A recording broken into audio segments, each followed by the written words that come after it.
Hello and welcome everyone. अब तक हमने पिछली वीडियो में क्या देखा था कि किस प्रकार बैटल ऑफ प्लासी हमें देखने को मिला, किन परिस्थितियों में और कैसे गद्दारी करके मीर जफ़र को बंगाल का नवाब बनाया गया था, ये तक हमने देखा था। फिर हमने देखा कि किस प्रकार मीर जफ़र को ये लगने लगा कि उसने अंग्रेज़ों के साथ समझौता करके गलती कर दी, जिसकी वजह से उसने इसका विरोध किया। और अंग्रेज़ों ने क्या किया, षड्यंत्रपूर्वक क्या किया कि मीर जफ़र को नवाब के पद से हटा दिया और उसके जो सन इन लॉ, जो उसके दामाद थे मीर कासिम, उनको एज अ नवाब गद्दी पे, बंगाल की गद्दी पे बिठा दिया गया। यहाँ तक हमने अपने पिछले वीडियो में देखा हुआ था। आज हम इसको थोड़ा सा और आगे चलते हैं और थोड़ा आगे इसको आज देखेंगे कि इसके बाद घटनाएँ क्या हुई और क्या क्या बंगाल के साथ देखने को मिला हमें।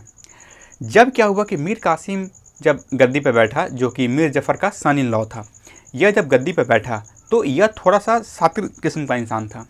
इसने क्या किया कि इसने अंग्रेज़ों के इस कूटनीति का थोड़ा सा फ़ायदा उठाने की कोशिश करी।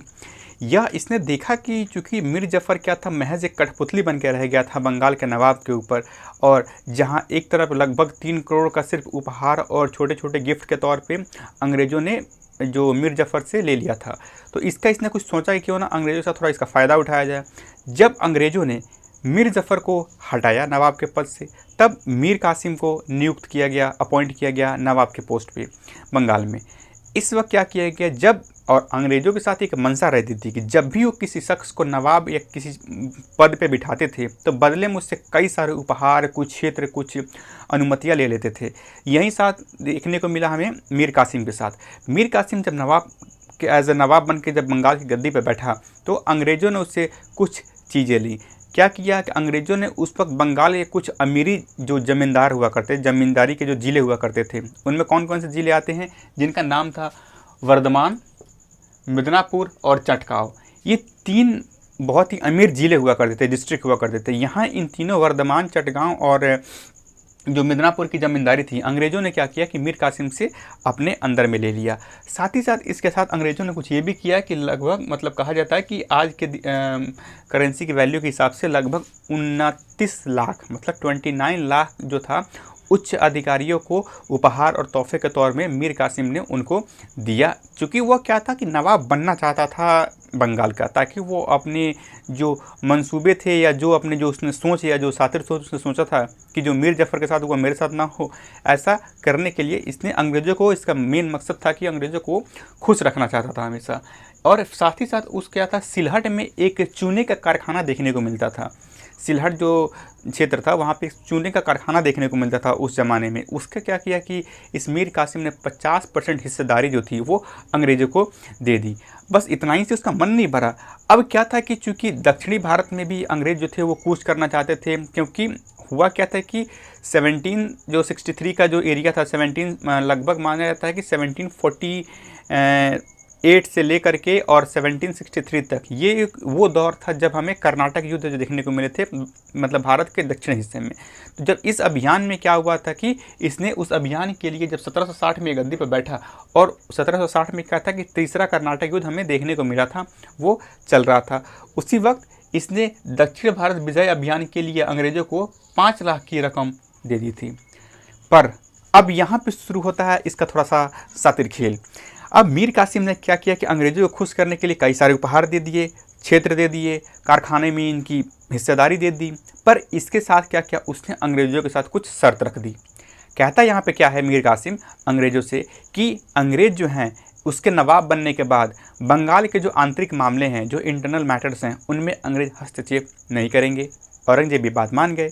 फिर दूसरा शर्त ये रखा उसने कि अगर बंगाल के ऊपर कोई बाह्य आक्रमण होता है, कोई बाहरी आक्रमण होता है, मान लीजिए कोई फ्रांसीसी आक्रमण करता है या किसी अदर क्षेत्र के जो राजा आक्रमण करते हैं, जैसे कि क्या हुआ कि मान लिया जाए कि कभी कभी मराठों का मान लेते हैं कि अगर आक्रमण करना चाहते थे, या तो जो भी आक्रमण करेंगे तो बाह्य आक्रमण से अंग्रेज़ों को बंगाल की नवाब की मदद करनी पड़ेगी, दूसरा शर्त। तीसरा शर्त इसने ये रखा कि जो मीर जफ़र जो था वो नवाब था बंगाल का, तो इसलिए उसे मुआवजे के तौर पे एक पेंशन दिया जाएगा। महज कितना, तो कितना 15,000 रुपये की मासिक जो पेंशन है वो मीर जफ़र को दिया जाएगी। तो 3 कौन सी शर्त थी जब मीर कासिम ने नवाब बनने के बाद अंग्रेज़ों से मनवाई? तो वो था अंग्रेज़ जो है वो बंगाल के आंतरिक मामले में हस्तक्षेप नहीं करेंगे, बाहरी आक्रमण के समय अंग्रेज जो थे, वो उनकी ब्रिटिश सेना है, वह नवाब का साथ देगी। फिर क्या था, मीर जफ़र को 15,000 की मासिक पेंशन दिया जाएगा। इसके साथ क्या किया, चूंकि मुर्शीद कुली खान ने अपनी जो राजधानी थी वो कहाँ बना रखी थी, जब हम बंगाल का जब पहला भाग देख रहे थे उसमें हमने बताया था कि जो मुर्शीद कुली खान जो कि स्वतंत्र बंगाल के संस्थापक के तौर पर जाने जाते थे, उन्होंने अपनी राजधानी क्या करी, बंगाल की उठाकर कहाँ बना दी थी, मुर्शिदाबाद बना दी थी। और जब ये गद्दी पे बैठा मीर कासिम, तो इसने क्या किया कि वो मुर्शिदाबाद से राजधानी को शिफ्ट कर दिया, उसका क्या क्या स्थानांतरित कर दिया। उसने क्या किया कि अपनी राजधानी कहाँ, मुंगेर में बनाई। राजधानी को इसने मुर्शिदाबाद से कहाँ ले गया, ये मुंगेर ले गया। उसके शासनकाल में एक शख्स देखने को मिलते हैं जिनका नाम है गुरगीन खान। गुरगीन खान के नेतृत्व में और उनके समझदारी में, उनके एक्सपर्टीज़ का इस्तेमाल करके इस मीर कासिम ने क्या किया कि मुंगेर में ही एक ऑर्डिनेंस फैक्ट्री, मतलब क्या था, एक हथियारों का कारखाना मुंगेर में ही लगवाया।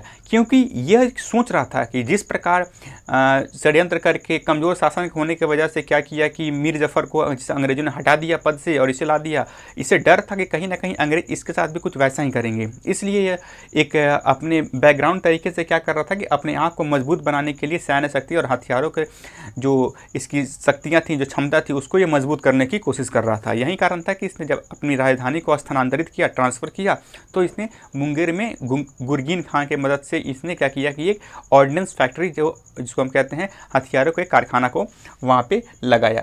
अब चूंकि क्या था, अंग्रेज जो थे ना वो बहुत सारा उपहार ले रहे थे, क्योंकि इसने जब गद्दी पे बैठते ही लगभग 29 लाख की 29 लाख की क्या था कि उपहार दे दिए, 5 लाख विजय अभियान के लिए दे दिया, जो कारखानों में हिस्सेदारी दे दी। तो राजस्व में क्या था, इसके वजह से बंगाल के जो राजस्व था, जो ट्रेजरी था, जो कोष था, उसमें भारी कमी देखने को मिल रही थी। तो इसने क्या किया कि, और उस वक्त के दौर में जो सबसे ज़्यादा जो आय आता था, जो रेवेन्यू आता था, ये दो ही तरीके थे, या तो राजा किसी क्षेत्र पे आक्रमण करके उस क्षेत्र को जीत के वहाँ के कोष को अपने अधिकार में कर ले, पर ये संभवता नहीं था क्योंकि हर क्षेत्र पे क्या अंग्रेजी लड़ाई कर रहे थे, अंग्रेजी कब्जा जगाना चाहते थे। तो क्षेत्रीय जो रियासत थी उनके नवाबों को लड़ने की अनुमति अंग्रेज दे ही नहीं रहे थे, बस इनका फ़ायदा उठाना चाहते थे। तो दूसरा ऑप्शन क्या बचता है कि एग्रीकल्चर, जो ज़मीन से जो राजस्व आ रहा है उससे इनकी पूर्ति करना। तो और ये क्या था कि बंगाल में जो चूँकि फर्टाइल लैंड था, समुद्र के किनारे था, उपज वहाँ पे काफ़ी ज़्यादा होती थी, तो इसके वजह से यहाँ पे उसने क्या किया, मीर कासिम ने भू राजस्व की जो दर थी उसको इसने बढ़ा दिया। ठीक है, अब यहाँ पे क्या होता है कि मीर कासिम और मीर जफ़र, इन दोनों ने बंगाल की तुलना कामधेनु से करी है। कामधेनु जो है वो गाय की एक प्रजाति है। इस प्रजाति में क्या होता है कि आप एक बार की, इसमें ऐसा कहा जाता है कि एक बार आप इन्वेस्टमेंट कर दो इस गाय में, उसके बाद से काफ़ी लंबे समय तक वो गाय आपको मतलब कि जो उत्पाद है वो देती रहती है, चाहे वो दूध हो या दही हो, घी हो, वह देती रहती है। और चूँकि जो बंगाल का क्षेत्र था ना, यह उस वक्त काफ़ी धनी क्षेत्र होता था, क्योंकि इतना सब कुछ लेने और देने के बावजूद भी बंगाल का कोष में क्या था कि एक अपार संपत्ति देखने को मिली। यही कारण से कि इन दोनों ने क्या किया कि बंगाल को एक कामधेनु से तुलना करी, कामधेनु गाय, जिसने मतलब कि कितना भी निकाल लो फिर भी उसमें कुछ कमी नहीं पड़ती। ठीक है, अब यहाँ पे एक चीज़ देखने को मिलती है हमें, जब 1717 में जब मुग़ल बादशाह कौन थे, फ़र्रुखसियार थे, उस वक्त अंग्रेज़ों को उसने महज 3000 रुपये के वार्षिक जो आय थी उस पर क्या किया था, अंग्रेज़ों को उसने बंगाल के क्षेत्र में व्यापार करने की अनुमति दी थी कि आप कर मुक्त व्यापार वहाँ पे कर सकते हैं, मतलब टैक्स फ्री व्यापार आप कीजिए, बस महज 3000 रुपये आपको देनी होती थी। ये हुआ था फ़र्रुखसियार के दरबार में, फ़र्रुखसियार ने अंग्रेज़ों को ये दिया हुआ था, और उसको कहा गया था कि 1717 का मेघना काटा भी कहा गया, और इस फरमान को दस्तक के नाम से जाना जाता है इतिहास में, दस्तक।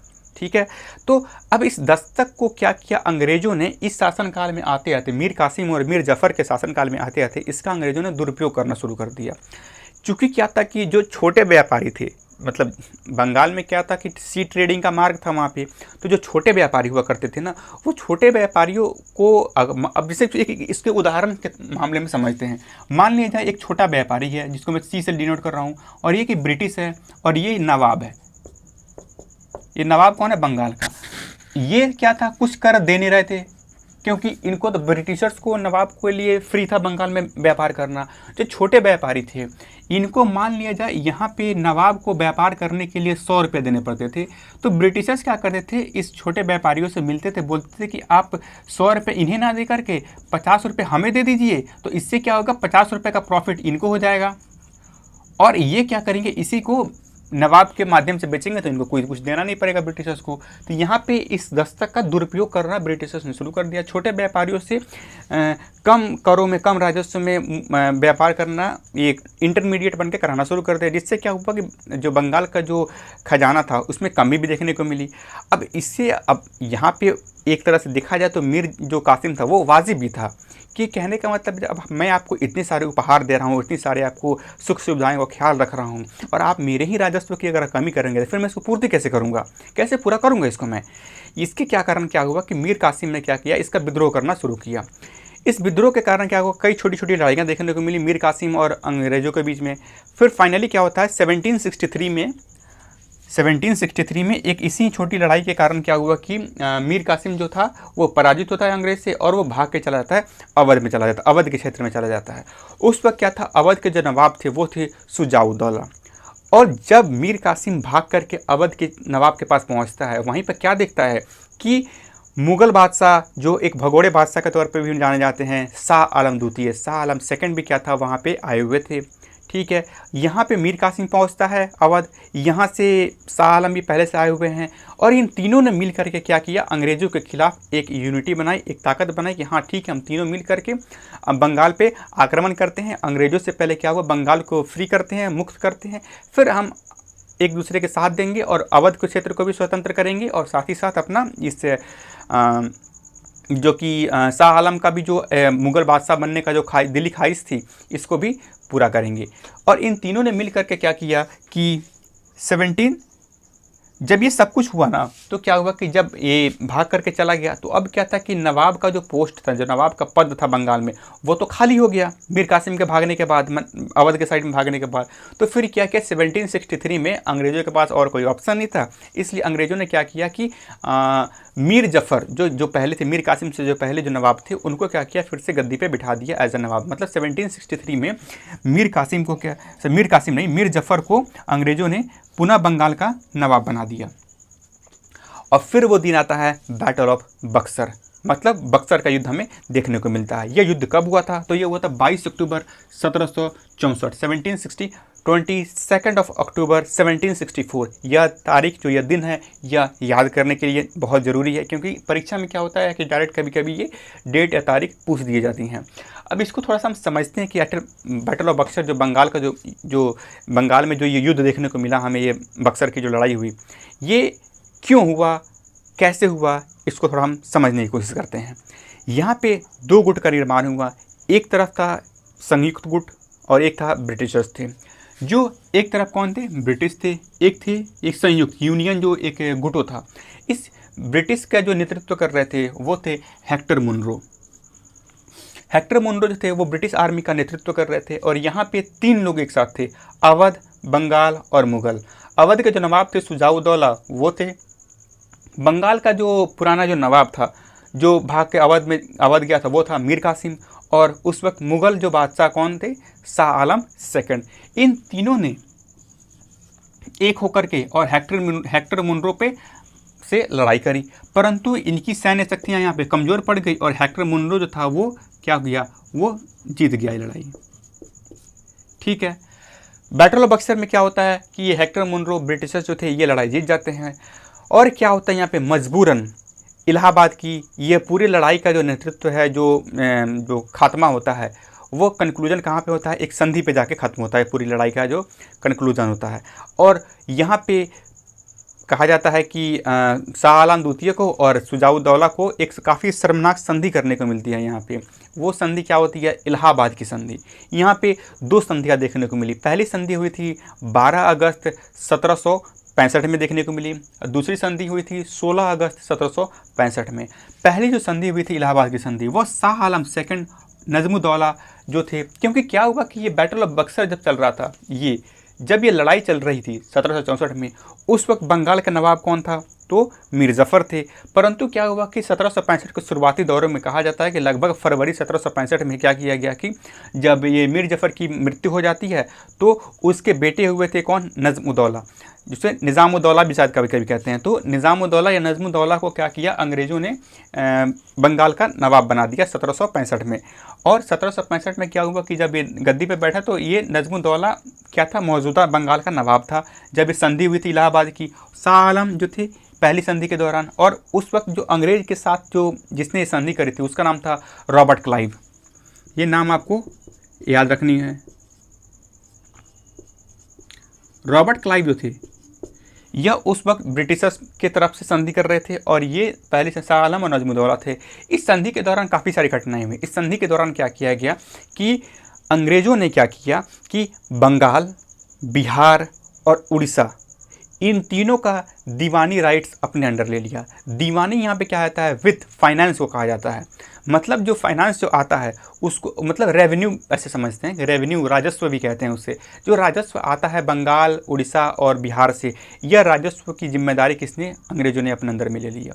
साथ ही साथ क्या हुआ, शाह आलम द्वितीय को क्या किया यहाँ पर अंग्रेज़ों ने, मतलब पेंशनधारी बना दिया। मतलब शाह आलम जो सेकंड थे वो पहले ब्रिटिशर्स के पहले मुगल शासक बने जो ब्रिटिशर्स के पेंशनधारी बने थे, मतलब ये पेंशनकारी बन गए थे। और इन्हें महज 26 लाख रुपए के वार्षिक पेंशन पे अंग्रेज़ों ने रखा, और इन्हें क्या किया, कड़ा और इलाहाबाद, दो क्षेत्र इस शुजाउद्दौला अवध के नवाब से छीन करके और इसे शाह आलम द्वितीय को दे दिया गया। और इलाहाबाद के किले में ही बताया जाता है कि शाह आलम को लगभग 6 से 6 सालों तक क्या किया कि इनको नज़रबंद रखा गया था। मतलब क्या था, नज़रबंद यहाँ पे एक वर्चुअल प्रिजनर के तौर पे रखा गया था शाह आलम सेकंड को। और फिर रॉबर्ट क्लाइव ही वो ऐसा शख्स था जिसने डुअल गवर्नमेंट बंगाल में शुरुआत किया। डुअल गवर्नमेंट को हम इंग्लिश में कभी कभी डायरकी भी कहते हैं और हिंदी में द्वैध प्रशासन या द्वैध शासन भी कहते हैं। अब इसको समझते हैं कि द्वैध शासन है क्या। जो डुअल गवर्नमेंट है, ठीक है, इसमें दो चीज़ों को बात की जाती है। पहला की बात अगर मैं करूं तो वो है निज़ामत, और दूसरा मैं बात करूं तो वो है दीवानी। निज़ामत यहाँ पे क्या होता है, एडमिनिस्ट्रेशन को कहते हैं। दीवानी किसको कहते हैं, फाइनेंस या रेवेन्यू को कहते हैं। एडमिनिस्ट्रेशन का मतलब क्या होता है, निज़ामत मतलब प्रशासन, और यहाँ पे क्या होता है, वित्त या फिर जो हमारा धन होता है उसको समझते हैं आसान तौर पे। तो अंग्रेजों ने क्या किया, जो दीवानी का जो अधिकार था डुअल गवर्नमेंट में वो अपने पास रख लिया। दीवानी का अधिकार किसके पास चला गया, या ब्रिटिशर्स के पास चला गया। और जो निज़ामत, जो प्रशासन के अधिकार था, ये किसने दे दिया, इन्होंने नवाब को दे दिया। नवाब जो बने थे नजमुद्दौला, या जो बंगाल के जो नवाब के पोस्ट पे थे, उनको क्या किया कि निज़ामत का अधिकार दे दिया। पर यहाँ पे भी अंग्रेज़ों ने एक चाल चली। इन्होंने क्या किया, 1765 में जब नजमुद्दौला जब ये संधि जब हो रही थी, उसी के दौरान क्या किया कि उन्होंने बंगाल में नवाब के पद को एक तरह से बोला जाता है कि सस्पेंड कर दिया, मतलब खारिज कर दिया। और उन्होंने क्या किया, नवाब को एक नए पद पर बिठा दिया, जिसको कहा कि डेप्यूटी सूबेदार की पोस्ट पर बिठा दिया गया। और डेप्यूटी सूबेदार को अपॉइंट करने का, नियुक्त करने का काम किसको दिया गया, ब्रिटिशर्स को दिया गया। ठीक है, तो अब आप यहाँ पे बात समझिए कि एक तो जो राजस्व आ रहा है वो अंग्रेज अपने साथ अपने पास ही रख रहे हैं, ये खुद कलेक्ट कर रहे हैं। निज़ामत जो था, जो प्रशासन का काम था, ये नवाब को दे रखा था, पर नवाब के पोस्ट को हटाकर डेप्यूटी सूबेदार का पोस्ट बना दिया गया। किसका, डेप्यूटी सूबेदार का पोस्ट बना दिया गया। और डेप्यूटी सूबेदार को अपॉइंट करने का काम भी किसका था, ये ब्रिटिशर्स का था। मतलब कहने के यहाँ पे यह है कि पूरी तरह से बंगाल का जो शासनकाल था वो अंग्रेजों ने अपने अंदर ले लिया, मतलब अपने कब्जे में ले लिया। फिर दूसरी संधि जो हुई थी 16 अगस्त 1765, जो किसके बीच में हुई थी, वो शुजाउद्दौला और रॉबर्ट क्लाइव के बीच में देखने को मिली थी। इस संधि के दौरान क्या हुआ, चूँकि अवध का क्षेत्र वो बंगाल के क्षेत्र से अलग था, और शुजाउद्दौला अवध के नवाब होने के बावजूद भी इन्होंने इसे भगोड़े शासक जो मुगल शासक था शाह आलम सेकंड और मीर कासिम का साथ दिया, इसलिए इनको मुआवजे के तौर पे अंग्रेज़ों ने इनसे 50 लाख रुपए का मुआवजा मांगा युद्ध करने के लिए, और इन्हें वो चुकाना पड़ा। साथ ही साथ अंग्रेज़ों ने क्या किया, इलाहाबाद और कड़ा का क्षेत्र इससे छीन करके शाह आलम सेकंड को दे दिया गया, जो मैंने बता चुका हूँ। और फिर चुनार का जो दुर्ग है वो अंग्रेज़ों को दे दिया गया। और इसके साथ एक और चीज़ें देखने को मिली कि अवध में अंग्रेज़ों ने खुद को व्यापार करने के लिए, कर मुक्त व्यापार के लिए एक संधि साइन कर ली। मतलब अवध में कर मुक्त व्यापार की परमिशन, अनुमति क्या किया, इनसे निकलवा ली। और एक कहा गया कि शुजाउद्दौला को भी एक तरह से इन्होंने एक पेंशनकारी, एक पेंशनधारी बना के छोड़ा। तो इस पूरे युद्ध के बाद क्या हुआ कि पूरे बंगाल की जो प्रशासन थी या जो कार्यप्रणाली थी या जो धन या जो राजस्व था, ये पूरा का पूरा ईस्ट इंडिया कंपनी, कहने का मतलब है ब्रिटिशर्स के हाथ में या कंपनी के हाथ में चली जाती है। और यहाँ के बाद से क्या होता है कि फिर ये जो द्वैत प्रशासन है 1765 में लगाया गया था रॉबर्ट क्लाइव के द्वारा, और ये 7 सालों तक चला था। फिर जो द्वैत प्रशासन जिससे मैं बात कर रहा हूँ, डायरकी की मैं बात कर रहा हूँ, 7 सालों तक चला था। फिर उस वक्त जो गवर्नर बन के आए थे जिनका नाम क्या था, वॉरेन हेस्टिंग, इन्होंने इस डुअल गवर्नमेंट को, द्वैत शासन को हटाया था। तो अब तक के पूरे सीरीज में हमने जो 3 सीरीज हमारे बने थे, पहला सीरीज में हमने क्या देखा था, क्षेत्रीय रियासत बंगाल, फिर हमने बैटल ऑफ प्लासी देखा, फिर बैटल ऑफ बक्सर देखा, इसके बीच में कौन कौन से नवाब आए, हमने ये सारे घटनाएं को देखा, अच्छी तरीके से देखा। और उम्मीद करता हूँ कि इन तीनों वीडियो को आपने देखा होगा। अगर नहीं देखा तो आप जो हमारा मॉडर्न हिस्ट्री का जो सेगमेंट है प्लेलिस्ट में जाकर के वहाँ से आप इस पूरे वीडियो को देख सकते हैं। उम्मीद करता हूँ कि आपको ये वीडियो पसंद आया होगा, और अगर आपको ये पूरा वीडियो पसंद आया तो हमारे चैनल को सब्सक्राइब कीजिए और वीडियो को लाइक किया कीजिए। इससे हमारा और उत्साह बढ़ेगा और हम और बेहतर वीडियो बनाने की कोशिश करेंगे। तब तक be safe and be happy.